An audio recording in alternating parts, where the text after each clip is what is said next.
Welcome to Resilient Love Podcast. Join hosts Quentin and Brianna as they discuss tips on love, life, and business. Let's get into this next episode.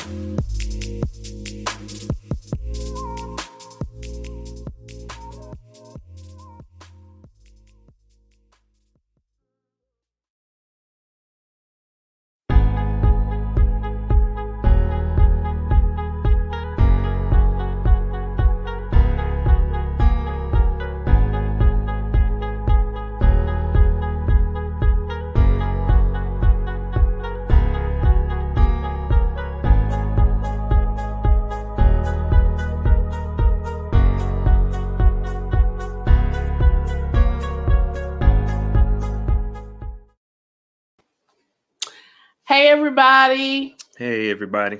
We are here. We're back with another episode of Resilient Love.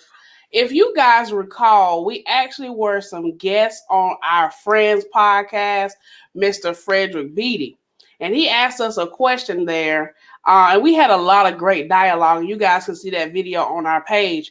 But we wanted to take a step further from that conversation and really dig a little deeper into, does Black love still exist? We want you guys to get in the comment section. Let us know on this lovely February month.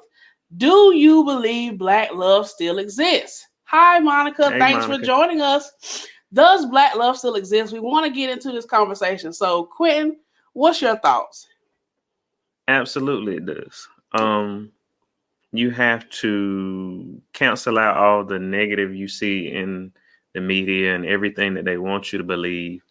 It is truly a trick of the enemy, I believe, to get you to feel like that it's not possible, that you can obtain.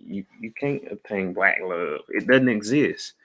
If you notice that in many ways they do these spinoffs, especially when we talk about media. When you look at TV, I was always told by a very wise guy I used to work with, TV is to television. Yep. TV is a television. So if I can if I can sell you on the story, then maybe you'll actually believe it. Yeah. So you have to be careful on what you consume and allow to really download in your spirit. Right. And we got some comments coming in. Thank you, Dr. Sauls. Good evening to you too. And she believes it exists. Monica, she's also saying, I think it does, but it's rare to see today. And I value those two comments because it does exist. It is relevant. It is prevalent. However, we as the community have to be intentional about how we go about our relationship. So Quentin and I, we have a few key points we want to bring up on today's episode. Tonight's episode, you guys are catching Resilient Love live. Let us know in the comments if you want us to continue to come live. Also, be on the lookout for next week's episode. It's fire, okay? It's fire. But getting back to this. So we wrote down a key point. The first key point I want to bring up tonight, Black love exists when self-love is present. Black love exists when self-love is present. Have we all taken the time, hey, Uncle Herman, have we all taken the time to really assess ourselves? Do we really recognize our value before we try to connect with someone? I know we all have heard the term 50-50 relationship. I want to come into the relationship 50-50. But I want you guys to know, and I'm sure some of you may already know, you have to come into a relationship 100%. Okay, we need a fully charged battery. We don't need a 50% charge because we all know, especially for Team iPhone, that 50% charge goes down quickly.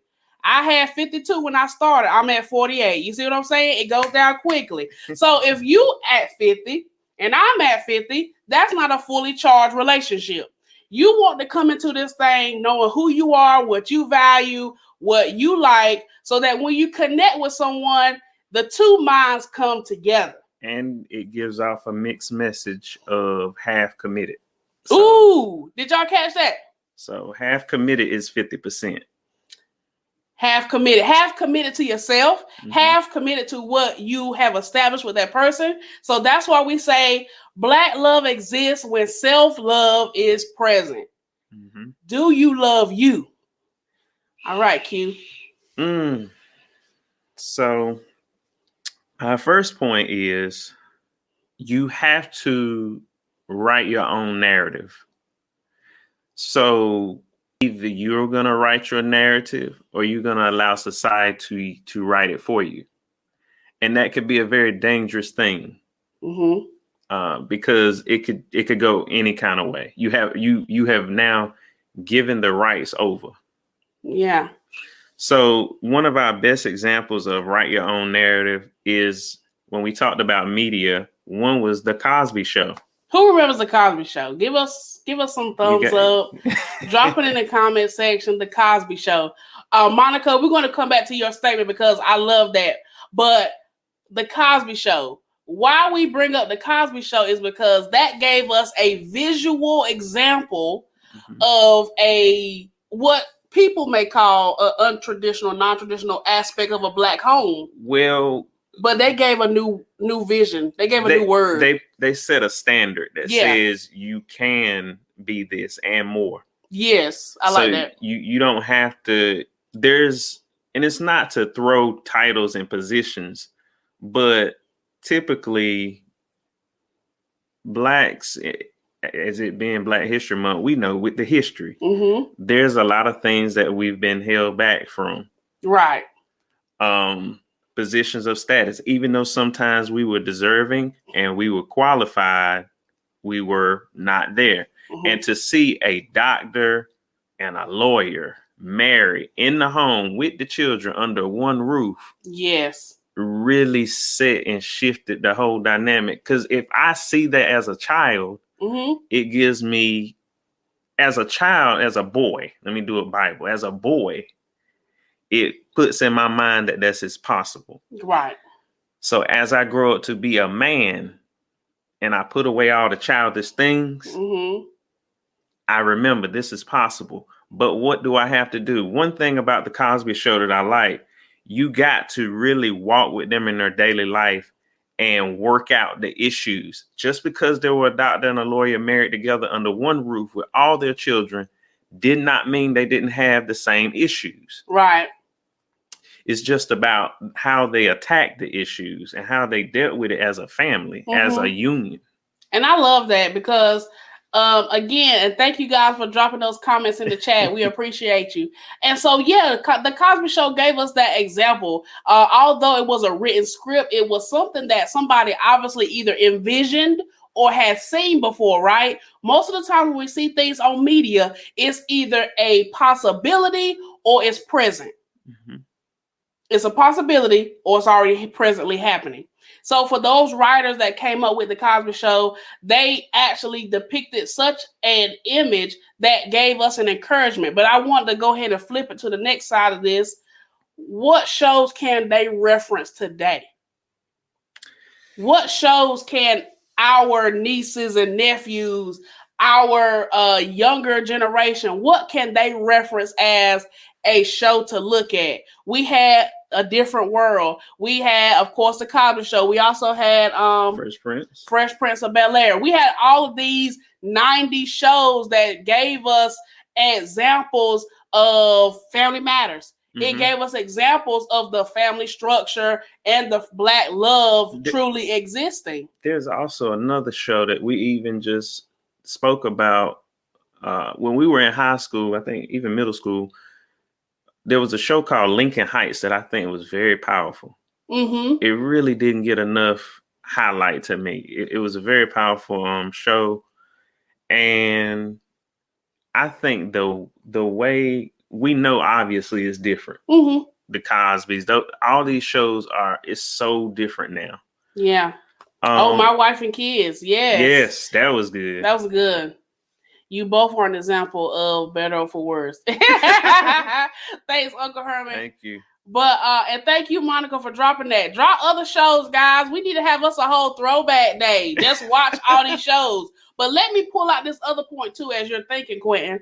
Monica said, I really don't like all these articles that tell Black women to date outside our race, as if that is the only solution for Black women to gain a healthy relationship or marriage, or that it's wrong for Black women to desire Black men for a committed relationship that leads to marriage. And I think that narrative has literally been pumping through our society that he's talking about Sanford and Sons. It's been pumping in our society that we have to go outside of the Black community, quote unquote, to actually get that dream or that vision. But I want everybody to know, and I know that you guys that are listening, watching, and rocking with us, you recognize that in the race, outside the race, we're really trying to let you guys know, for the Black community, Black love still exists. Despite what the media writes, despite what you may see on the television, Black love exists because it starts with our community. We have to get back to loving each other in our community and stop these negative narratives about the loud Black woman or the crazy Black woman or the Black man being a part of the statistics of society. Or cheating. Right. We have to stop. When you start to replay things, you actually begin to speak a negativity over the possibility. You keep replaying what society say, but you got to speak on what God says. And another point about that statement is what Monica said. They paint it's like a picture painted that if you go outside your race, everything gonna be good. Better. It's gonna be better. It's like a yellow brick road or something. That is not true. That is false pretense. Right. I don't care what color. You gonna have some of the same issues. Yeah, the Jeffersons. Y'all bring out some good shows. I need to go back and have a throwback. Oh, 227. Okay. Yeah, yeah, y'all keep dropping it. Maybe somebody come back and start us a whole series on shows for Black love, right? Not just for February, but every day. Every day should be a Black love day. Why do you guys think in 2020, we started a whole movement, Black Lives Matter? Yeah, we want a society to recognize that Black lives matter. Exactly. I know. Yep, exactly. And so in 2020, when the Black Lives Matter movement occurred, I mean, in my personal opinion, yes, we were seeing a lot of police brutality, but we don't acknowledge the Black brutality. I understand police brutality is real, but we don't really acknowledge the Black brutality. The times where we cut each other down and we don't lift each other up. Or we do. I think we acknowledge it, but not enough. Not like we should. Monica dropping all of them. Y'all better catch these shows the now. Hughleys, man. That was my show. But I just think that, like you said, Black Lives Matter. We have to say that even on our own streets, even in our own community, when it's Black on Black. Yep. So not just at the hands of an officer, but, you know, and I didn't want to shift that way, but at the same time, I think it's very important. Yeah, we cannot negate the fact that saying to you all or having this dialogue of Black love existing, that we negate the fact that we have to also value the Black life. We have to value the Black life. But let's get back to our notes. So do not confine yourself to the walls of your past or society standards or whatever your family history may be. You have to, again, as Quentin stated, write your own relationship narrative. We all have heard relationship goals and be like this couple or be like that couple. But Quentin and I like to say, just take a piece of the pie, not the whole cake. Just take a piece of the pie. Something that you see another couple doing, you may reference it, but it's still going to look totally different with your flow and with your relationship. It's going to look different. And in essence, every sheet of ingredients does not work for every relationship. So you have to pull out what ingredients can fit. And as we're talking about this, Does black love still exist? That's the number one question. Yes, we have established. Of course it does. Mm-hmm. But you have to be willing to find a model of black love for you so you can model what they do. Not saying you're mocking what they do, but they're being the example for you to set the standard in your marriage, your relationship or marriage. Yeah, we have to begin to just take it with a grain of salt, as we heard growing up. Just take what you can. What they say, eat the meat, leave the bones. You know, you don't need everything, but something from that relationship could stick out to you as a key point of what you desire or want. Okay. So, with that being said, it leads me to our other key point of both parties have to be vested and have a vested interest in the relationship for it to actually work, for it to actually prosper. In order for black love to exist, it starts with both parties wanting it to work. I know that's a simple statement, but that's really how it's going to exist. We see a lot of increase in divorce and things of that nature because both parties were not vested in the outcome of the relationship. And another way I can describe this is, for example, we haven't been married long. We're coming up on 2 years, but prior to marriage, I'm vested. I got a lot vested in her. I spent time to learn her, learn what she like, learn what she don't like. Why in the world would I go waste all that time that I invested to do something silly? It's the mindset. Everything starts in the mind. It does. But that leads us to that point about Russell Wilson. Okay. Yeah. So the next point is black men do honor their wives. And the good example we got this time is Russell Wilson. Yeah. And married to Sierra. And we bring him up because, of course, he's been trending in media. But we also, again, take a piece of the pie and recognize that he values who she is, what her industry is. Of course, they come from two different industries. One is music, one is sports. And they both value each other. They actually were a part of getting a team. Right. And so not only are they invested in the relationship, but they're also investing in their future. Because as you guys know, this podcast is about love, tips on life, and how to level up in your business. And so using the Russell Wilson and Miss Sierra in our example is just to say that not only are they invested in the family unit, but they're also invested in their future as far as the legacy of their children, having to make sure their children have some type of account, financial, what am I saying? Financial stability. In a way. I hate to say stability, but a rich inheritance beyond just money. Right. But principles and values. Wealth. One thing I caught this week was wealth is more than just money. Did y'all catch that? Wealth is health. Because it takes principles, the right set of principles to keep wealth going. Without principles. Because, let's be real with each other. You know, of course, we're not advocating for gambling.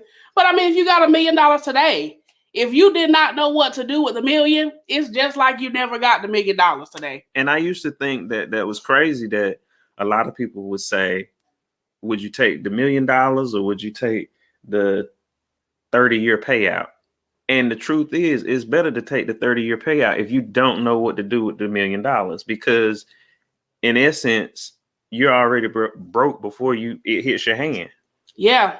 So just as a plug, as a community, we have to be more financially literate.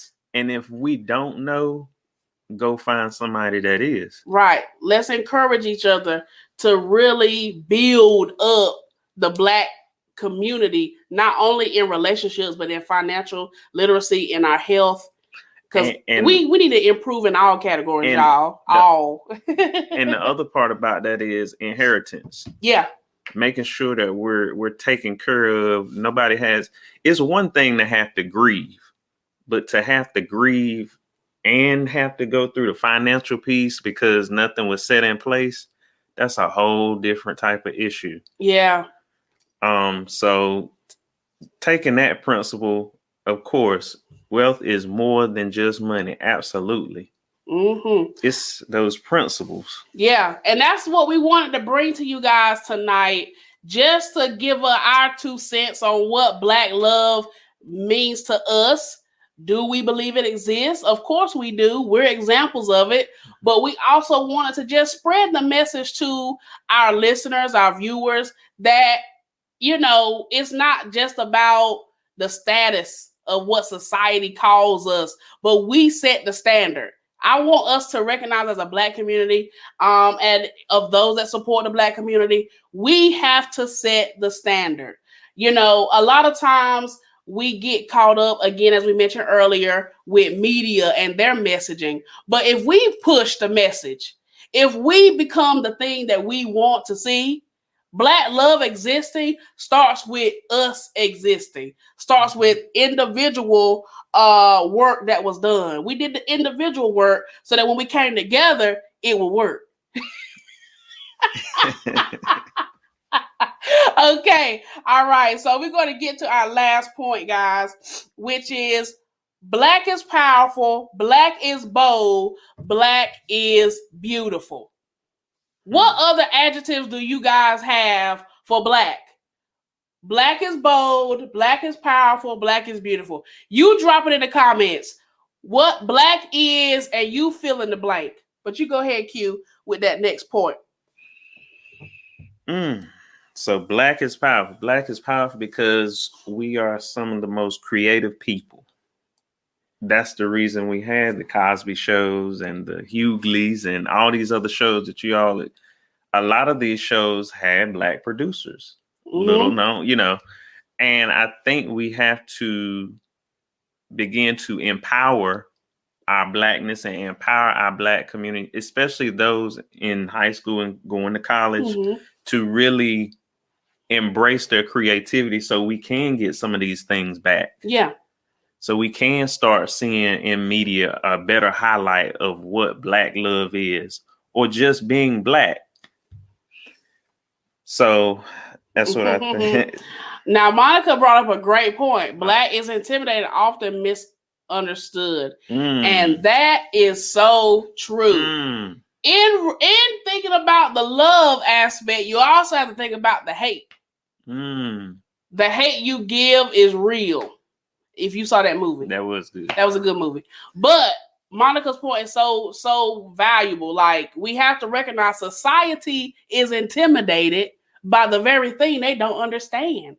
They don't understand how we can be so resilient love. They don't understand how we can continue to bounce back. When they try to hold us back, we still bounce forward. They hold us back, we bounce forward. At the end of the day, we truly are powerful. Black is multiple types of intelligence. I agree with that again. And as Uncle Herman said, Black is love. Okay? But you go ahead, Q. Yeah, so that intimidating piece, that kind of threw me back a notch. But there's been some times where I felt like just walking in a room, because I was the only Black person, it was intimidating. Because I spoke a certain way, because I did not fit the quote unquote stereotype. There you go. I not saying I was cocky or arrogant. It's just that I was well spoken. I knew what I was going to say, and I was direct. And you flowed. Yep. Yeah. And not all the time was that received. It's just, sometimes I'm more of a progressive thinker where I'm thinking 10 years down the road. And it's like this, I'm thinking 10 years down the road, but if you're just talking to pacify, I can decipher between the two. Okay. So either be a straight shooter with me, or just tell me you're going to give me bare minimum, but don't hold up the progress. Right. Good question. Have you ever been targeted of heavy discrimination? Honestly, no. I have had situations of discrimination, but not to the point of, I guess you could say, like intimidation or feeling some type of way. My encounters have been in group settings. Some of you may or may not know, I used to march in my college band. And so when we went to a particular stadium, arena, there were some comments that were being said to us because the majority of the band was Black. So there were some comments that were said in that particular setting. But as far as an individual encounter, I honestly have not experienced that, because you said heavy discrimination. So no, I haven't. Nah, I beg to differ. But I'm also a Black man, so that's totally different too. Now Quentin's experience. Several. I'll only go on one. God knows I don't want to do too many. Right. Of course, the typical one. Every time a Black man get behind the wheel, we just don't know. Yeah. Just tell them that story. Yeah.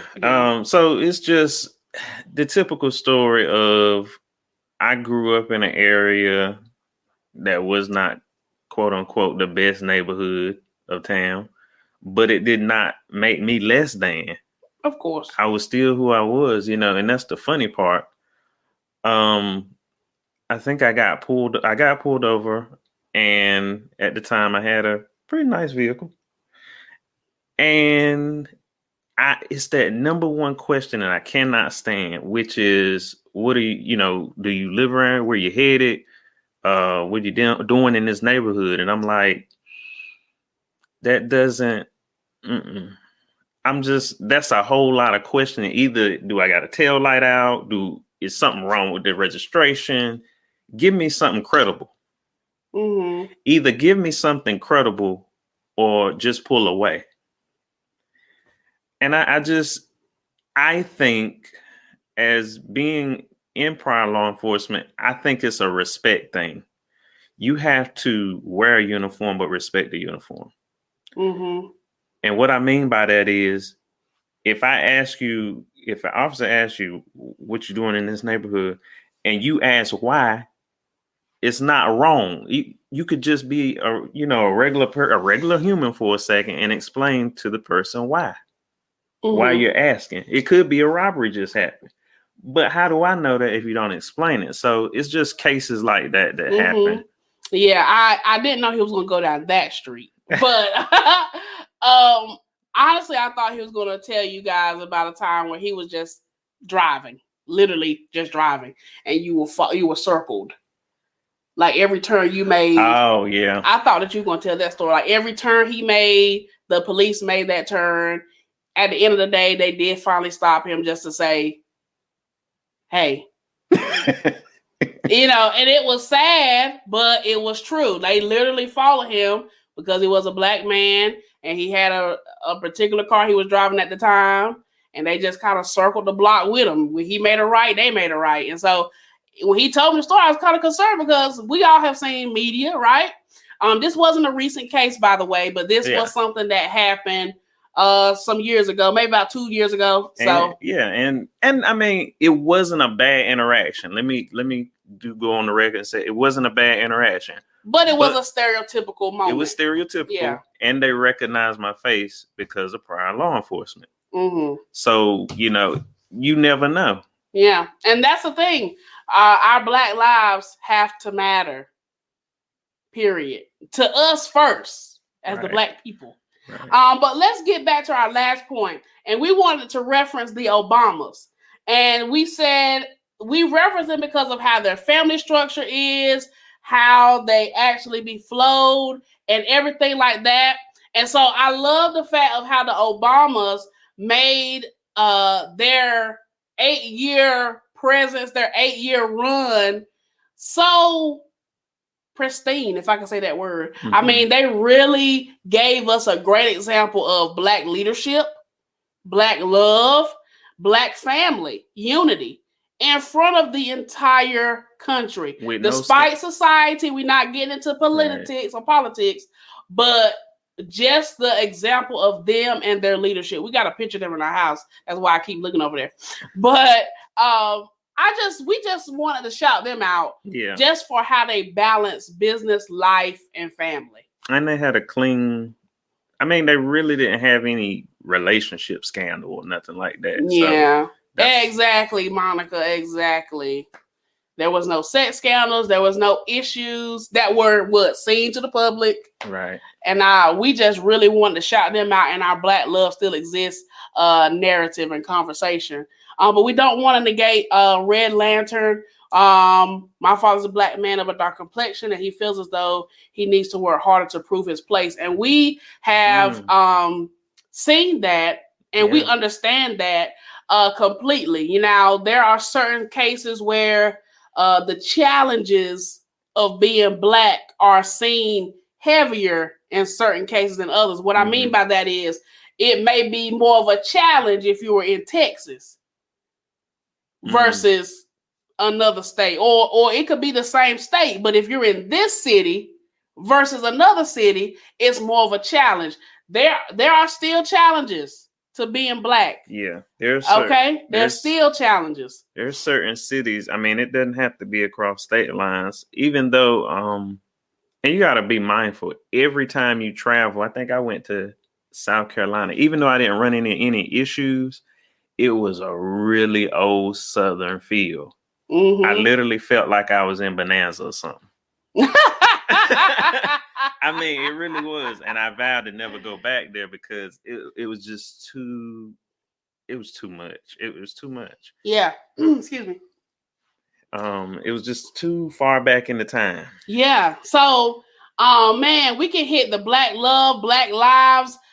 We literally hollering black everything right now. Yeah, Monica, we caught you. That was a good comment as well. Colorism. Yes. That's definitely a real issue as well. Yeah. Look, before we close out, guys, I hope that you caught the 3 keys that we want to give you on Black love existing. Key number 1, Black love exists when self-love is present.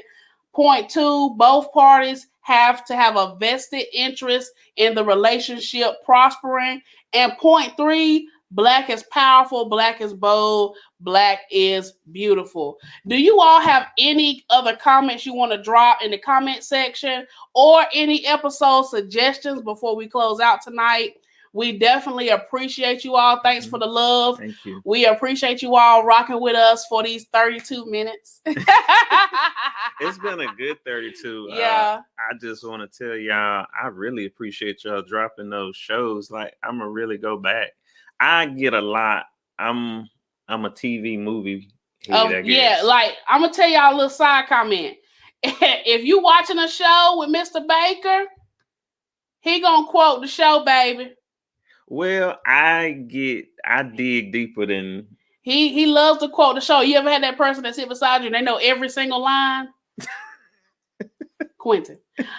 Thank you so much, Monica. We appreciate you. Thank you. We decided to come live for this episode. It will be on all listening platforms tomorrow. So we want to go live tonight, and then tomorrow it'll be for your listening pleasure. But yeah, before we close, drop any ideas in the chat. We would love to come back. Do you all enjoy lives? Does 7 o'clock work? Just kind of let us know what you guys are thinking. We definitely want to get the audience review on everything. Thanks, Dr. Sauls. Appreciate you. Miss you. Ready to see you again. I know. Yeah. I know it's been so different now. Thanks, Uncle Herman. I don't know. It's just even sometimes we are so used to being on the go. Yeah. Like, this is the most we've ever just stayed put for a whole year. Yeah, coronavirus. It did a number. It did a number. Okay, Monica, appreciate that comment. Definitely gonna get that going. What do you feel is better? Kind of an early afternoon, about this time? We're just trying to gauge, since we're still fresh early in the first quarter of the year. We really want to gauge how we need to go and flow through this rest of this year. Yeah. So 1 live, everything else pre-record. Do you want to see every episode live? Or just catch us in the moment with some lives when we pop-ups. Pop-up lives. Yes. So yeah, even though we may exit from the screen, you guys can go ahead, drop those comments. We appreciate you all, and we want you guys to have a great Saturday. Happy Black History Month, Black Power. Evening is good, some weekends. Okay, thank you. Appreciate that. So yeah, we're going to continue on forward. Be sure next Saturday, as another plug, to catch our episode. Of course. Yeah, Monica, for sure. So be sure next Saturday to catch our episode. Recognize your opponent. Mm-hmm. Got a nice special guest next Saturday at 6 p.m. right here on Resilient Love Podcast. So you guys have a great rest of your evening. We love you guys. And go recap some of those powerful Black shows you all have posted. And also this song we love, Black Boy, Black Girl. Yeah. Hey, you by make the world go round. Mr. Rob LeRae. Black Boy, Black Girl. Hey, so, you make the world go round. And he is a North Carolina native. Black girl. Hey, you make the world go round. And we got to hear it before it actually. We actually got to do. We did a wine and paint type. Yep, thing. It was in Greenville, mm-hmm. and we met the gentleman when he was. You know how people do like the spoken word nights. Yep. And he shared that song at the spoken word. And literally, almost a year later, or less than a year later, he put it out, mm-hmm. as a record. And now he has moved to New York, and he's doing his thing. So, Rob LeRae, Black Boy, Black Girl. We love that song. All right, y'all. Be blessed. Right. See ya. See ya.